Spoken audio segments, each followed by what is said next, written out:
Bienvenue sur Africa 24 dans cette nouvelle édition du Non-Stop Info. Voici les titres de l'actualité. Les Nations Unies proposent une médiation au Soudan pour sortir le pays de la crise politique dans laquelle il est plongé depuis octobre dernier. Le lancement de discussions indirectes avec les partis civils et les militaires soudanais a été annoncé. Vers la fin du conflit électoral en Somalie, un accord pour assurer la stabilité politique a été paraphé. Un délai de 40 jours a été donné pour l'organisation des élections législatives sous plusieurs conditions. Nous verrons lesquelles dans cette édition. Et le Bénin valorise son patrimoine immatériel en pérennisant ses traditions, notamment celle du masque ancestral protecteur dénommé Gounuko, perpétué par la collectivité des Takpa. Quelle solution pour sortir le Soudan de la crise politique engendrée par le coup d'État militaire du 25 octobre dernier? Les Nations Unies tentent de venir en aide au pays en proposant une médiation. Le lancement de discussions indirectes avec les partis civils et les militaires soudanais a été annoncé ce lundi 10 janvier, mais la coopération de toutes les parties n'est pas garantie. Les explications de Nathalie Moho. Les manifestants pro-démocrates soudanais ont rejeté l'offre de médiation des Nations Unies ce 9 janvier 2022. Dans un communiqué, l'Association des professionnels soudanais a déclaré que la sortie de crise dans le pays ne pourrait être conditionnée que par le retour à un pouvoir civil. Les protestataires intransigeants ne souhaitent pas de négociations, pas de compromis, pas de partage du pouvoir avec les généraux qui dirigent actuellement le Soudan.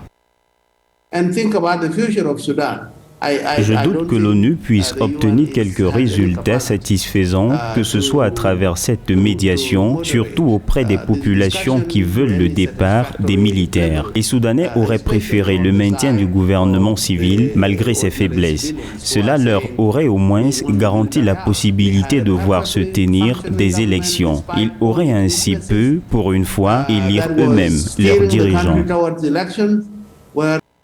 Le Conseil de sécurité des Nations Unies compte se réunir le 12 janvier 2022 sur la question soudanaise. Dans le pays, la crise qui s'est enlisée a conduit à la démission du Premier ministre Abdallah Hamdok le 2 janvier 2022, poussé par l'incapacité des généraux à faire des compromis avec les manifestants. Il sera intéressant que l'ONU trouve un compromis avec les militaires en vue d'une nouvelle coalition, de la mise en œuvre d'un gouvernement technocrate capable de gérer les affaires courantes du pays afin d'aboutir à terme à la publication d'un calendrier électoral.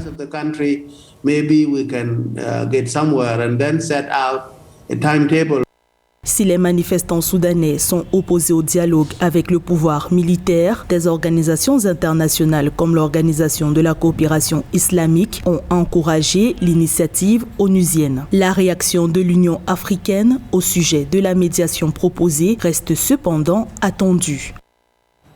Également dans l'actualité en Éthiopie, les organisations humanitaires ont annoncé le 9 janvier la suspension de leurs activités dans la zone de Dédébi en raison de menaces continues de frappes de drones. En effet, cette zone a été le théâtre le 8 janvier d'une attaque aérienne meurtrière contre un camp de déplacés dans la région éthiopienne du Tigré, en guerre depuis novembre 2020. Cette attaque aurait fait une centaine de victimes civiles et plus de 50 morts selon les rebelles tigréens qui accusent le gouvernement fédéral d'en être à l'origine. La Somalie semble s'orienter vers une sortie de crise politique. À l'issue de la conférence consultative nationale du 9 janvier, les acteurs politiques ont paraphé un accord qui laisse un délai de 40 jours à compter du 15 janvier pour achever le processus électoral parlementaire. Une avancée pour ce pays enlisé dans un conflit électoral depuis le 8 février 2021, date à laquelle le mandat du président Mohamed Abdoulaye Mohamed a expiré. Les précisions de Joël Ballot.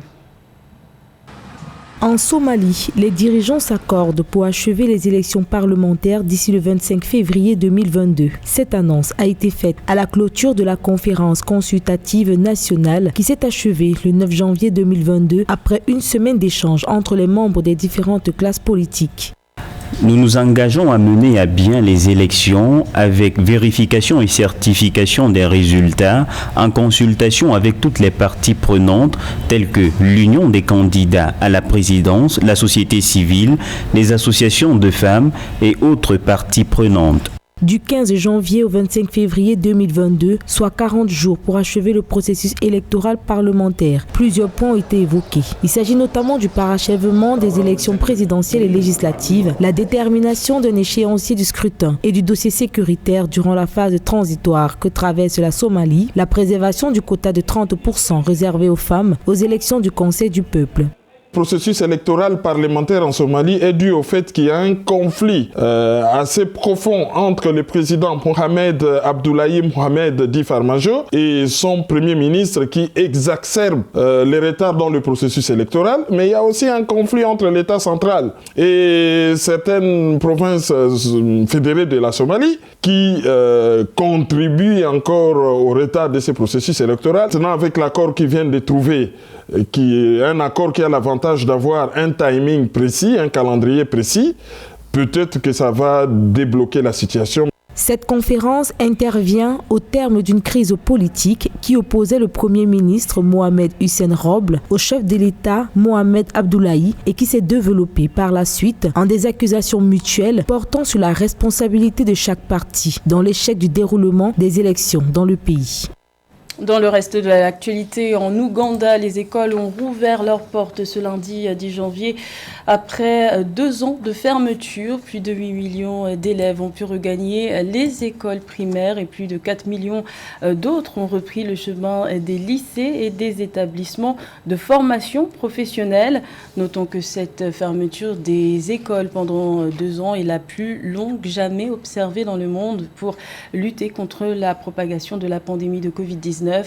Depuis mars 2020, l'Ouganda a recensé plus de 153 000 cas de contamination et près de 3 339 décès.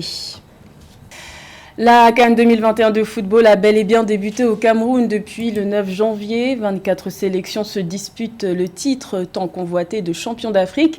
Et pour en parler, nous recevons sur ce plateau notre journaliste sportif José Douglas. Bienvenue José. Bonjour Gladys. Alors les Africains comme les Sud-Américains sont passionnés de football. Effectivement, ils sont vraiment passionnés. Regardez ces jeunes supporters camerounais rencontrés par nos correspondants permanents. C'était devant le stade d'Olembe lors du premier match. C'est un honneur d'être là. Le pays organise la 33e édition de la Coupe d'Afrique des Nations. C'est vraiment extraordinaire. Dans ce stade Olembe, c'est un rêve d'enfant pour moi de pouvoir vivre cela en direct. Il est à peine midi, le stade se remplit. Je pense que le Cameroun va facilement s'imposer contre le Burkina. On va très facilement les handicaper, bien sûr.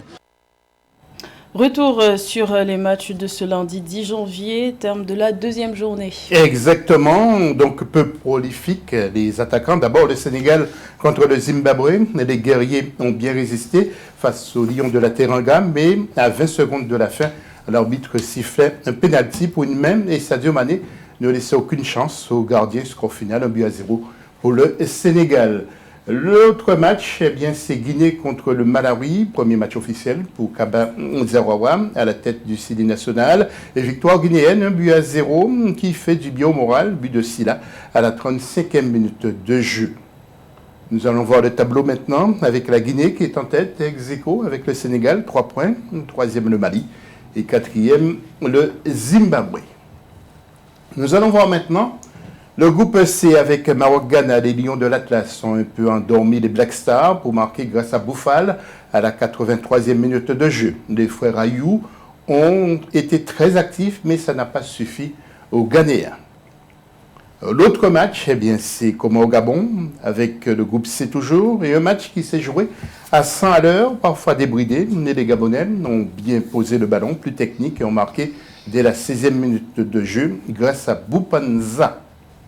Et voyons le classement justement de ce groupe C avec le Gabon et le Maroc qui sont ex-aequo et Comores et Ghana sont 2e avec 0 point. Puis juste un petit mot à propos des entraîneurs. Patrice Neveu, l'entraîneur du Gabon, a dit après le match, avant justement la rencontre, j'avais 4 joueurs majeurs qui étaient absents. Et puis Amir Abdou pour les Comores a dit, on a marqué on a manqué de réalisme et de lucidité sur les 30 derniers mètres. Faisons maintenant un détour par les rues de Yaoundé avec le trophée de la CAN. Enthousiasme des Camerounais lors du passage du trophée dans les rues de Yaoundé. Suivez ce reportage. L'objet convoité par les 24 sélections en lice suscite l'engouement des populations qui immortalisent ce moment qu'ils savent rare et exceptionnel. L'émotion est inestimable.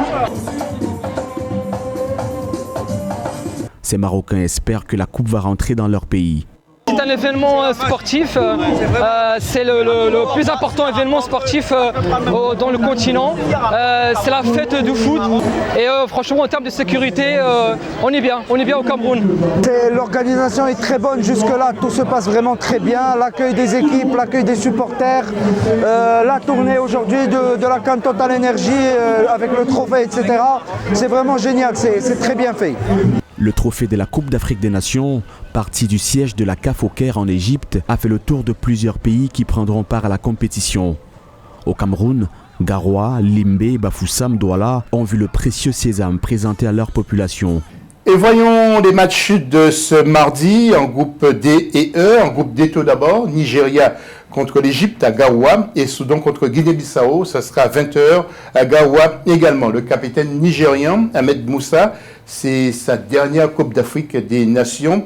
Il remercie Dieu. Et puis Mohamed Salah qui nous disait, le capitaine de l'Égypte, toutes les équipes ont des joueurs de haut niveau et ont la possibilité de concourir. Nous voyons aussi le groupe E avec Algérie contre Sierra Leone à 14h à Douala. Écoutons Riyad Mahrez et c'est notre rédaction, Narcisse Oum, qui a travaillé sur ces sonores. Écoutez ce qu'il nous a adressé. Ce sera encore plus dur que la dernière CAN. Je pense que le niveau aussi il est plus élevé, les équipes sont meilleures. Mais voilà, comme a dit Jamel, on arrive avec beaucoup d'envie et d'ambition pour essayer de faire la même CAN que l'année 2019 et essayer de faire quelque chose de grand pour le pays, Inch'Allah. Inch'Allah, on gagnera 3-0, un bon 3-0. Malgré on joue en journée à 14h, je pense que ça devrait le faire pour bien commencer la compétition. Mon pronostic, c'est un 3-0, 4-0, normalement, si tout se passe bien. En sachant qu'on joue à 14h, le climat il fait un peu chaud, mais on ne s'inquiète pas pour notre équipe nationale, notre fierté, parce qu'on est sur une série d'invincibilité de 34 matchs sans défaite. Ça fait 3 ans qu'on n'a pas perdu de match. On est venu ici en tant que favori pour gagner cette coupe. On a confiance totale en notre staff technique, avec Belmadi, avec tout le monde, avec les joueurs. Et on espère lever le trophée ici, au Cameroun, si tout se passe bien. La Côte d'Ivoire sera-t-elle privée de son principal gardien, José? Peut-être la Côte d'Ivoire risque d'être handicapée à cause de l'absence de son gardien numéro 1, Sylvain Bowo, je précise bien Bowo. Écoutez ou regardez ce reportage de notre rédaction sur place au Cameroun. L'atout majeur en termes de gardien de but pour les éléphants. Depuis la suspension de Sylvain Bowo par la FIFA pour dopage, la question préoccupe tous les fans de foot ivoiriens qui craignent de voir leur sélection handicapée. La Fédération ivoirienne de football a, comme le précise Patrice Baumel, le sélectionneur national, fait appel de cette sanction. Qu'il y ait un test effectué dans les plus brefs délais aujourd'hui pour prouver qu'il n'a plus rien. Et s'il n'a plus rien, il pourra participer, j'ose espérer, si la FIFA retire la suspension. La suspension de Sylvain Bowo fait suite à un contrôle réalisé en novembre 2021 des molécules de triméthazidine, une substance stimulante classée dans les produits dopants détectés dans l'organisme du portier ivoirien. Cette découverte a conduit à sa suspension par la commission disciplinaire de la FIFA. J'ai fait appel à un 5e gardien jusqu'à ce qu'on ait réellement la décision finale de la FIFA de suspendre ou de retirer la suspension de notre gardien. La suspension du gardien de but numéro 1 de la sélection ivoirienne intervient quelques jours seulement avant leur entrée en lice face à la Guinée équatoriale, premier adversaire du groupe E, le 12 janvier à Djapoma, avant la Sierra Leone et l'Algérie. Il y a exactement un an, André Onana, gardien du Cameroun, se voyait suspendre pour les faits similaires. Sa suspension, passée de 12 à 9 mois, lui permet de jouer la CAN dans son pays. Et un mot sur les journalistes algériens qui ont été agressés. Oui, ils sont 3 justement, ça s'est passé dimanche. Ils ont été agressés à l'arme blanche et ils sont blessés, mais leurs jours ne sont pas en danger. Alors bien sûr, Samuel Eto'o, le nouveau président de la FECAFOOT, est intervenu en disant que nos chers frères journalistes, je tiens à vous présenter nos sincères excuses. Il était aux côtés du président de la Fédération algérienne de football à la télévision lorsqu'il a fait cette déclaration. Voilà Gladys. Merci José pour toutes ces précisions.